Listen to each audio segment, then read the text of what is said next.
Hi everyone. So today I'm starting the first episode of Sync In Sessions, which is a podcast style series of IG lives that I'm going to try be doing at least once a week. And today for our first episode, we are going to be joined by Emily Cooper, who is a good friend of mine and a past client. And we're just going to be chatting about how healing self-worth changes everything. Yay, Emily's live. So just request to join, my love.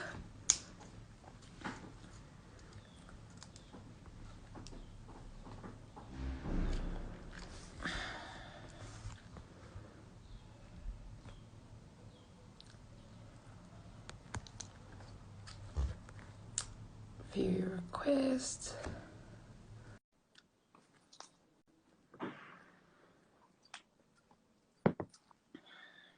Should be loading soon. Yay! Hi! How are you? I'm good, and you? I just came back from a walk on the mountains. So I'm feeling pretty refreshed. Oh, beautiful. It's such a nice evening as well. Yeah, how was your day? Oh, it's good, thank you. It's good. Super stoked to be here. I feel like I haven't spoken to you in ages, actually. I know, and now we just had this idea. It's like all working out. And I feel like it's been such a relevant topic for both of us this year. I feel like the whole of the year kind of been going back and forth talking about this exact same thing. So just to kind of put it in some form of conversation.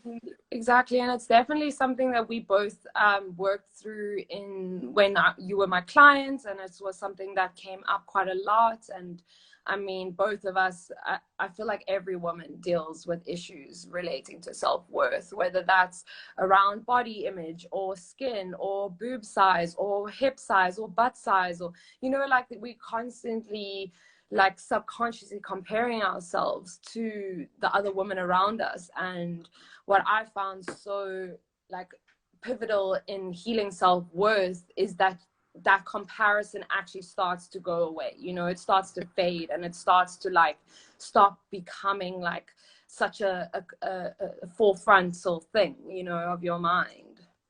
And I feel like so much self-worth kind of healing that happens is generational as well. I mean, I know for me, certainly my healing of my own self-worth has obviously been my own, but it's also been my mother, it's been my grandmother. And so I think that's why it feels so big, so many women, because you're not just healing your own shit, you're generations of pain. Definitely, especially as women, because we're so like society encourages us to seek outside of ourselves, and society encourages us to have this like weird competitive energy with our sisters. And I mean, like I feel like the whole like a side effect of capitalism is an entire generation that lacks self-worth, because we're constantly bombarded with these adverts of like, you're not pretty enough, you need this, you're not skinny enough, you need these pills, blah, blah, blah. Like, there's constantly like trying to point out a flaw and then like offer the perfect product solution, and it's like, it's actually a very twisted, fucked up marketing strategy. It makes millions and millions and millions of dollars every single year, and if women are able to come to that place where we just sat in our absolute eternal worth, we'd see whole systems collapsing, I think. Totally, especially the beauty fashion industry is like basically based off like lack of self-worth. I fully believe that. 100%, yeah. And we can see the ripple effects that's had on women throughout generations and throughout society. It's sad. Like, I'm sure both of us went to an all-girls school, and like the amount of girls that we knew that were like trying some diet fad or on these like get me skinny pills, or like there's constantly like that in your face, and it's like it becomes normalized, you know, which I think is actually more fucked up, because it becomes then like it's just the normal, you know, and then it's like almost taboo to go against that, because it's so naturalized and ingrained in just like how we see ourselves and how we see our sisters. And yeah, it's huge. It's so multidimensional. 100%. And I think, as you said, the all girls school thing, I found it so interesting in that we were so accepting of one another. It wasn't necessarily that there was judgment, but there was this internal competition that we would then place on ourselves. So we were constantly judging ourselves. I never faced judgment from other girls at an all girls school, but it was that there was just something about it that, really fueled and that competitiveness and that low self-worth behavior. And then almost second girl, myself included, had some sort of raging eating disorder, body dysmorphia, whatever the case. And again, mine was learnt from witnessing women in my family, but I definitely saw it all around me at school as well.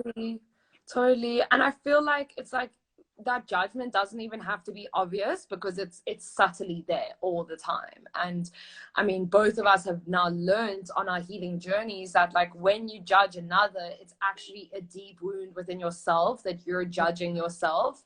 And so I feel like that stems from that lack of self-worth and that lack of like, I know I'm good enough, therefore I don't need to compete in this arena or whatever, in this landscape. And it just makes it really tricky, because girls are so unaware, but we then absorb like so much, and we just absorb it, and like I said earlier, like act as if it's just normal.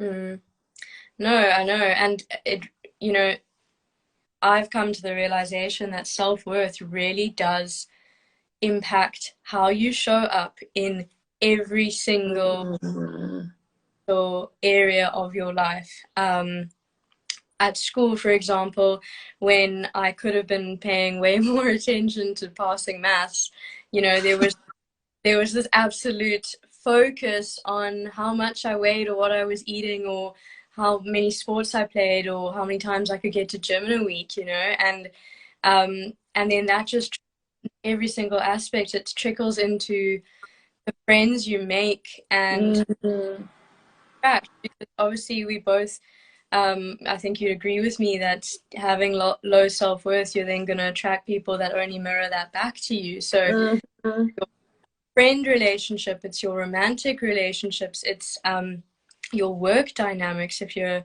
being treated badly at work, but you're showing up in this place of low self-worth, it's just the competitive cycle, and you see the same energetic happening board, different people, different names, different contexts, but it's the same core energy. And then kind of sit back and you're like, okay, hold on, maybe me. Maybe Totally. And it's like so crazy, because it's like until you start unpacking where those self-limiting beliefs come from, they just swirl around your field, they just swirl around your body, they just swirl around your mind. And it's like you need to also start taking responsibility for what you allow yourself to feel and to like engage with, and to really like pick where is this coming from. Like I feel like a lot of women, especially, like they were at 2 years old or 3 years old or 4 years old, they were told by like an uncle, like, you look fat, or like, oh, aren't you gonna lose a little bit of weight, or like blah blah blah. And it's like it's completely normal for children like under the age of 7 to have like extra like padding, and it's like that's completely normal. And now we're like starting this like lack of self-worth from such a young age. It's like so ingrained deeply in our subconscious, and like that's something that we carry through our whole life,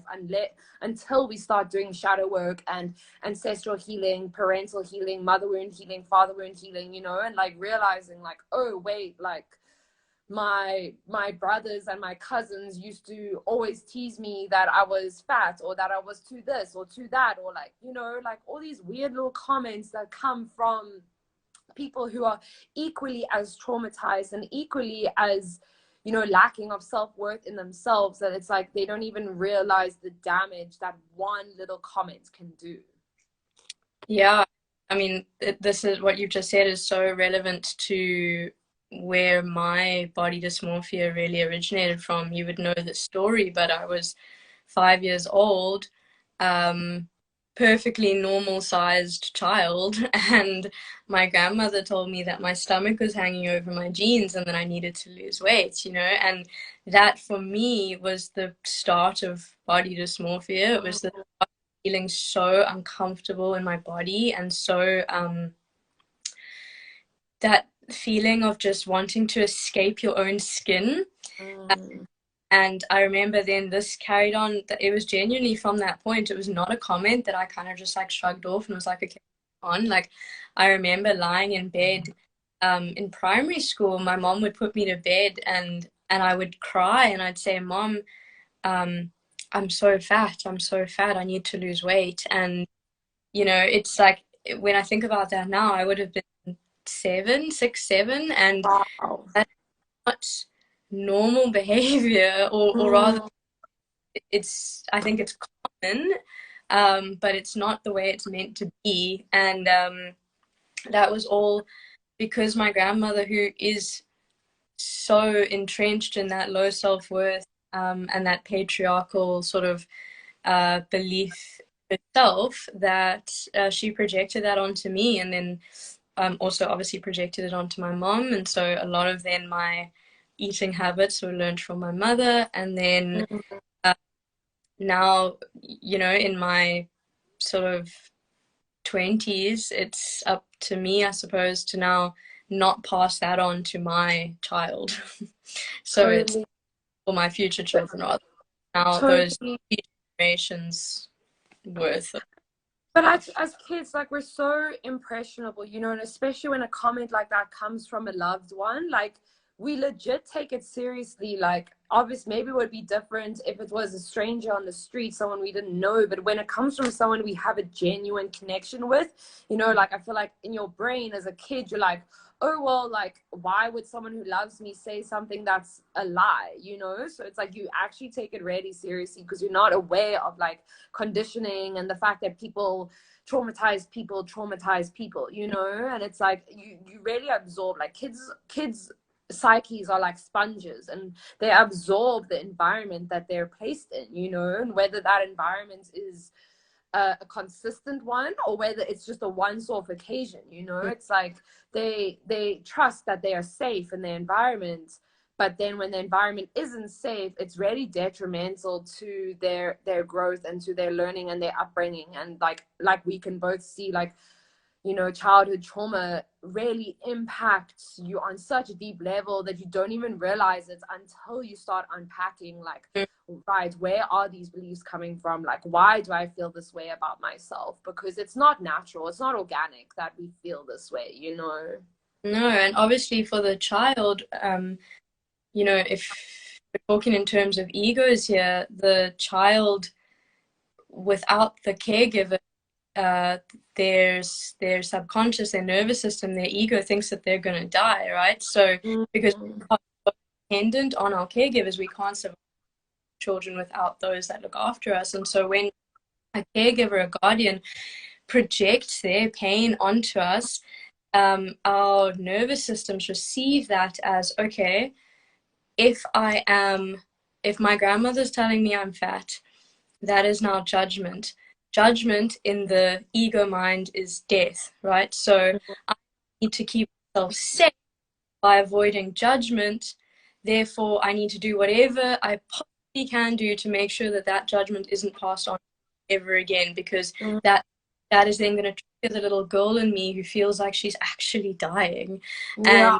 And she's unsafe, right? So then we start living our lives on autopilot. We don't realize we're doing it. We start living our lives trying not to avoid judgment, which then turns us into people pleasers. I was about to say that. You know, biggest low self-worth behavior is people pleasing. Exactly. Exactly. Relationships later on that only mirror that core wound of low self-worth, and then the worst part is that then we accept that behavior because we actually can't assert better for ourselves because we've never developed that self-worth. It was crushed before we actually had a chance. No, exactly. Exactly. Oh, yeah. Let's jump to how we've seen self-worth impact. So maybe you want to start just speaking about from someone who's dealt with an eating disorder, from the fact of like self-worth and food, because that's something that I've also rarely connected with. You know, it's like the more love that I've been able to cultivate for myself, it's like, wow, I actually deserve to eat this healthy meal. And it's like I enjoy cooking more because now I know that I'm like loving myself, like through the way I prepare my food. And like I don't care if a dish takes like an hour and a half to make or an hour to make or whatever. Like that's my beautiful time to myself, you know, that I get to be in the kitchen and I'm like preparing this food with love. And yeah, I feel like it's so linked because when you know, I also read the statistic that like if you eat food in a bad mood, 84% of the nutrients aren't going to be absorbed. And so that's huge. It's like if you're eating food and you're like, well, I don't deserve this, like I you know, that's like you're starving yourself in another way, like an emotional way and an energetic way, and that's going to also impact the way your body digests, and you know, all these different, like it's like a domino effect, really. So in my personal journey, I would say that self-worth really impacted my relationships the most, and that fed into my eating disorder. So what I mean by that, and I'm pretty sure that this goes back to my grandmother being the original spark, but because I was so disconnected from my body at the age of 5 already, where I was feeling trapped inside this body. I was uncomfortable. I just wanted to crawl out of my own skin because I truly believed that I was fat, and I just, you know, body dysmorphia is one of the most torturous things you can go through. But it then became a scenario where, especially in my teens and even early 20s, I would get into relationships with men that would mirror back that low self-worth to me. And my friends around me would say, like, Em, can't you see that you deserve more? Can't you see that you are worth more than this behavior? Whatever it was, like there was narcissism, there was just, you know, all over the place, hot and cold, there was cheating, there was like so many different and they would say, can't you see that you're worth more? And I remember sitting back and genuinely searching within myself for that feeling that they were trying to describe to me, and it was nowhere. You know, it was like, it was just numb. And I just replied to my friend, I just said, no, I can't see. I can't see that I deserve more because there's no part of me that believes that I'm worthy of more. And that is because I was disconnected from my body, right? Your body is truly everything. And so that's why a lot of the rhetoric these days about being body neutral, I understand where they're going, but really it's like, in my opinion, being connected with your body is one of the most important parts of this life. And so because I was disconnected from my body, I was therefore disconnected from my worth, and I was getting into these toxic relationships. And then because I didn't want these relationships to leave or to abandon me, because that's another whole different story, abandonment wounding and daddy wounding, whatever. But we can do another live on that. we go ages. But then I would that's when the eating disorder would rage, because then I wouldn't want my partners, even though they were treating me like shit, I wouldn't want them to judge me for being fat. I didn't want that repetition of my grand judging for being fat. Do you see? So wow, yeah, our nervous system is fucking insane. because you don't want to be reminded of that memory of when you were 5. And so Yeah. you would do everything in my relationships to make sure, maintain that I was skinny, to maintain that I was, whatever. And to the point that it would take me about 2 months of like dating or seeing a guy before I was able to eat in front of him. That was Wow. of trauma with food, Mm. relationship being so connected. Yeah. And it really all comes to, like you said, the body. Like I actually had this little download now in the shower about how self-worth is actually the foundation to healing your divine feminine energy, because it allows you to feel worthy enough to receive, and receiving is the energetic of the feminine, you know. And so once you feel worthy enough to receive, you can receive so much more from life, whether that is money, whether that's love, whether that's a job opportunity, whether that's safety, healthy food, penis, cock, like orgasm, you know. Like it's so deeply linked with, like, as the feminine, we feel like we're not worthy of receiving, therefore we block ourselves energetically from receiving, you know. And we have these dynamics with money that are always based around scarcity, and we have these dynamics around sex that are based around, you know, contraction and not feeling safe enough. And you know, it's really, it closes the feminine heart, because the feminine heart wants to open up to herself on such a deep level. And when we're not able to do that, we start shutting down like one thing at a time, and then it just trickles down like that domino effect. Yeah, and it's so interesting. I was going to bring this up actually, and now I think we're just completely thinking on the same wavelength. But when I was thinking about this the other day, and when I first started getting into sort of manifestation work or co-creation work, side note, I really don't like the word manifestation, because I I think we need to invent a new one. it's become so like white girl, like I don't know. It's anyway. No, I totally agree with you, I actually. I don't know. Anyway, but whatever. When I first started getting into that work, and I was doing, sort of money blocks and love blocks and whatever, and I remember whatever course I was doing would say, I could understand it on a logical level, on a theoretical level, how, we're all abundant, we hold in like inner abundance, and then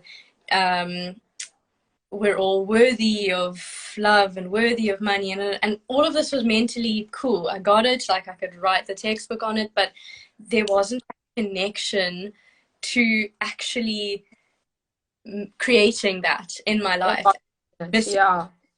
Self-worth, right? Because if you can understand something, that's one thing, but actually then having the ability to receive it, because you truly have this embodied worth where your body feels so safe to receive, then Mm-hmm. really different story. And obviously you can't have embodied self-worth if you are disconnected from your body. Exactly, because then, like you said, it's just a mental concept, and it doesn't actually make sense. It doesn't actually land. And that's a huge part. Like, self-worth is the foundation of manifestation, because if you don't feel worthy enough of receiving your manifestations, then how are they going to land? And you know, people think like manifestation, like I do this ritual and like, woo, I just manifested. Like, no, we're always manifesting, always, from the minute you wake up to the minute you go to sleep, you know. And that is the embodied energy that we show up with on a daily basis, you know. And so if you're showing up day after day after day with the energy of I am worthy of the best, you know, that's going to bring your manifestations to you so much faster, because you become like this attractor magnet, and you start just manifesting and attracting everything to you, because you know on a cellular level, like an embodied heart space, womb space, pussy level, like I deserve to receive X, Y, and Z. Like all my manifestations, all the greatest love in the world, you know, like. And I feel like people think it's so unattainable, but when you start embodying self-worth on such a embodied level, you see that things are easier than they've been made out to be, you know, because you're just now in flow, you're in alignment, you're showing up every day as your true self, and you're not taking anything less.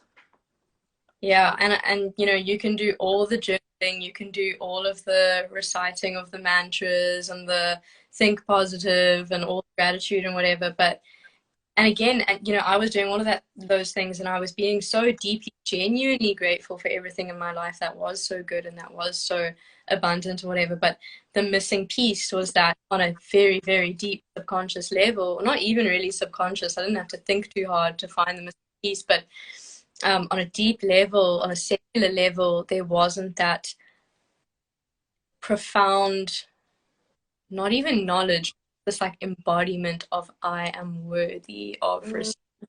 It is safe to receive this, myself up to this, because again, a lot of people say that they want things but actually are really scared to obtain those things because it means leaving a past version of them behind, and that's scary, you know, change. And a lot of people then block themselves out of fear, basically. Totally. The funniest phrase I ever heard from a coach was that the biggest cock block to manifestation is unworthiness. And I will never forget that. I will never forget that, because that's like literally what we're speaking about to a T, you know? It's like, how can you expect the universe, life, God, your partner to give to you if you don't actually feel like you are worthy of receiving on such a deep level, you know? And it's the same with like friends and relationships. Like if you are trying to, you know, because we do these things subconsciously, and we sometimes create relationships to fill those gaps, to fill those voids of like childhood trauma, or like you know, a piece of ourselves that we're judging, and we're like, oh well, you know, I'm just gonna, like, we don't do this consciously, we do it very subconsciously. We're like, cool, well, that person has what I want, therefore like I'm just gonna become friends with them, and therefore, you know, I'll feel worthy because they have it, so like that means automatically I have it, or whatever, you know. Yeah, and I also think this at this stage in the game where I come up a situation that I am not too happy about, the first point of call will be, okay, how did I attract this? Where is the self-worth here that is missing? You know, a fairly recent example in the last year and a half or so is that I had a roommate that totally kind of disrespected my like personal space, my boundaries, and well, I say disrespect my boundaries, but the thing was when I took a step back and I was like, why is this girl triggering me so hard? It was because I didn't have any boundaries. I was a complete people pleaser. You know, I wasn't able to assert myself and say, listen, I actually need silence, or I actually need to, I was studying at the time, so I actually need to study right now, or I actually need to FaceTime my boyfriend. You know, it was like, if she called me, I was there because I felt too bad to say no. And then I was sitting here thinking, fuck, like, why is this girl so draining on my energy? And it's only when you step back and you're like, dude, you're not actually asserting your worth for your own needs. Now, what do you expect? This girl is literally been placed in your life to show you where you are not in your worth. It is only for you to change that around. She's not going to change. Like, she has a pretty sweet girl over here. It's for you to turn it around, stand in your worth. And as soon as I did that, you know, everything changed. Yeah, wow. Yeah, this has been such a powerful conversation. Yeah, thank you so much for joining me on this. Thank you. I wanted to, in the last few minutes, I wanted to just, maybe we could do a little bit of a self-worth meditation. I don't know if that's something you'd feel open to lead, or just some affirmations connecting to the heart. Yeah, no, sure. Do you have anything prepared, or are we just gonna? No, I mean, I can also do it if you don't want to. Yeah, I think I'm gonna pass it over to you. I'll do it right alongside you. Okay, that's okay. So we could just close our eyes, place our hands onto our belly or our womb space and just start taking some deep belly breaths in through the nose and out through the mouth, just releasing all that no longer serves you. Really allowing that audible exhale to represent release.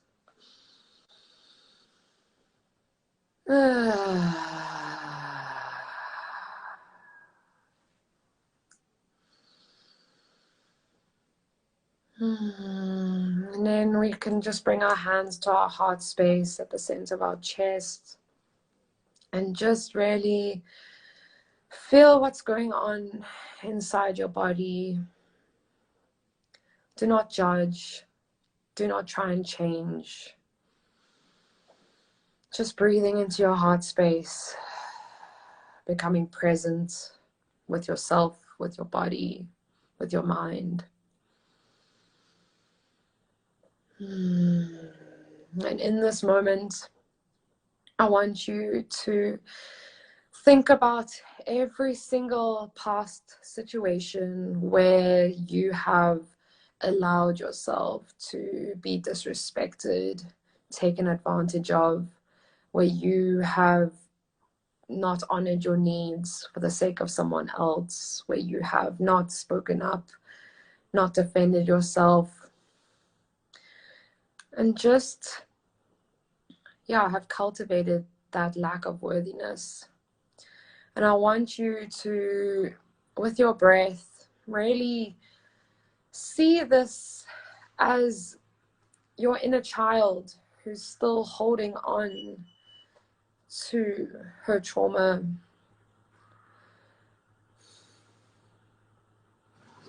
And I want you to send love and healing and light to this part of yourself. Really bathing this part of yourself in deep compassion.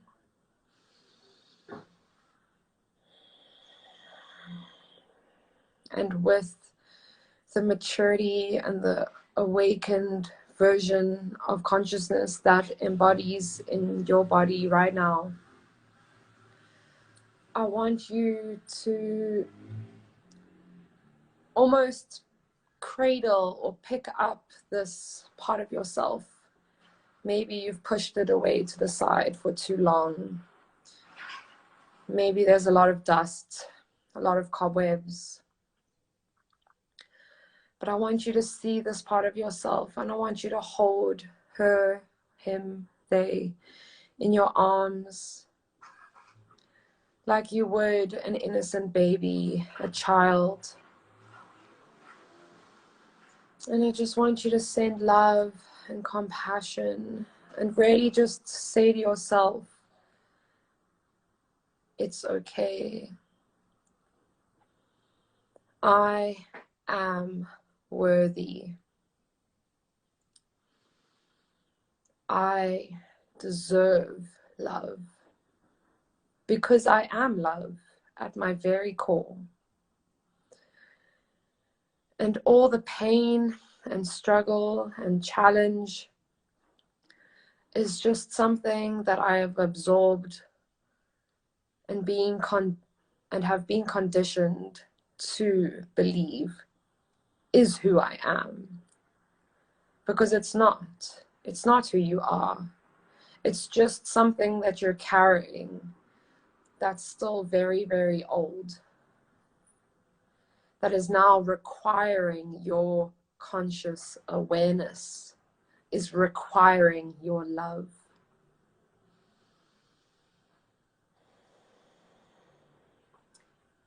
You are worthy. I am worthy.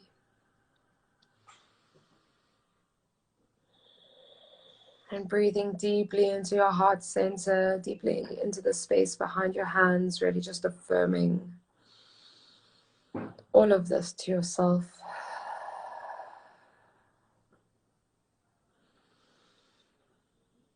And when you feel ready, you may open your eyes.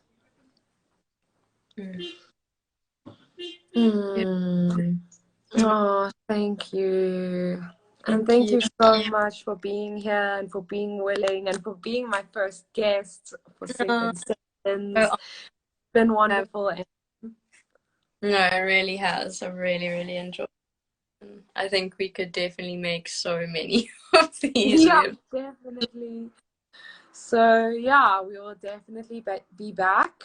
And I hope you have a wonderful rest of your evening. And we'll chat soon. Okay. Bye, my love. Bye, my love. How do I end this thing? I literally do not know.